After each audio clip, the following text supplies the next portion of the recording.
இந்த அண்டப் பெருவெளியில் நம் பால்விதி போன்று எண்ணற்ற பால்விதிகள் உள்ளன.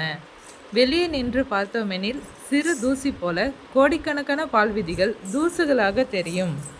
அமெரிக்க வானியல் வல்லுனர் எட்வின் ஹப்பில் 1924 நம் பால்விதி போன்று பல பால்விதிகள் உள்ளன என்று நிரூபித்தார். இந்த கொஷின் இம்பார்ட்டன்ட். 1300 ஆண்டுகளுக்கு முன் மாணிக்கவாசகர் திரு அண்ட பகுதியில் இவ்வாறு எழுதுகிறார்: அண்டப் பகுதியின் உண்டை பிறக்கம் சிறிய ஆக பெரியோன் தெரியின். திருவாசகத்தில் வருது. அண்ட பகுதிகளின் உருண்டை வடிவும் ஒப்பற்ற வளமையான காட்சியும் ஒன்றுக்கு ஒன்று ஈர்ப்புடன் நின்ற அழகினை சொல்வது எனின் அவை 100 கோடிக்கும் மேல் விரிந்து நின்றன. இல்லத்துள் நுழையும் கதிரவனின் ஒளிக்கற்றையில் தெரியும் தூசு துகள் போல அவை நுண்மையாக இருக்கின்றன. நூல்வெளி பரிபாடல் 8 தொகை நூல்களுள் ஒன்றாகும்.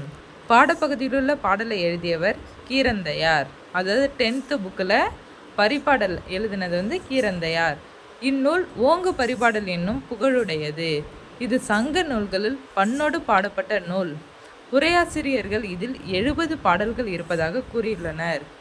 இன்று 24 பாடல்களே கிடைத்துள்ளன. 2000 ஆண்டுகளுக்கு முன்னர் வாழ்ந்த தமிழ் மக்களின் வாழ்க்கை முறை, சமூக உறவு, அறிவாற்றல், இயற்கையை புரிந்து கொள்ளும் திறன் போன்றவற்றை சங்க இலக்கியம் மூலம் நாம் அறிந்து கொள்கிறோம். எங்கோ தொலைதூரத்தில் வாழும் மனிதர்கள் தங்களின் மொழியில் சொன்னவற்றை, எழுதியவற்றை இன்னொரு மொழியில் தமக்கு தெரிந்த மொழியில் மொழிபெயர்த்து அறிந்து கொள்கிறார்கள். அதுதான் மொழிபெயர்ப்பு. எப்பொழுது உலகத்தில் 4-5 மொழிகள் உருவாயினவோ அப்பொழுதே மொழிபெயர்ப்பும் வந்துவிட்டது. கருத்து பரிமாற்றம், தகவல் பகிர்வு, அறநூல், இலக்கியம், தத்துவம் என்பன எல்லாம் மொழிபெயர்ப்பு வழியாகவே சர்வதேச தன்மை பெறுகின்றன.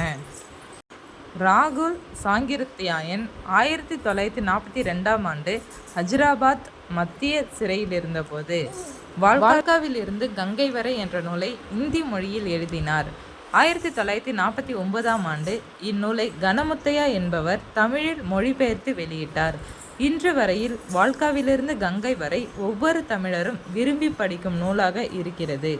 இதுவரை பல பதிப்புகள் வெளிவந்திருக்கின்றன.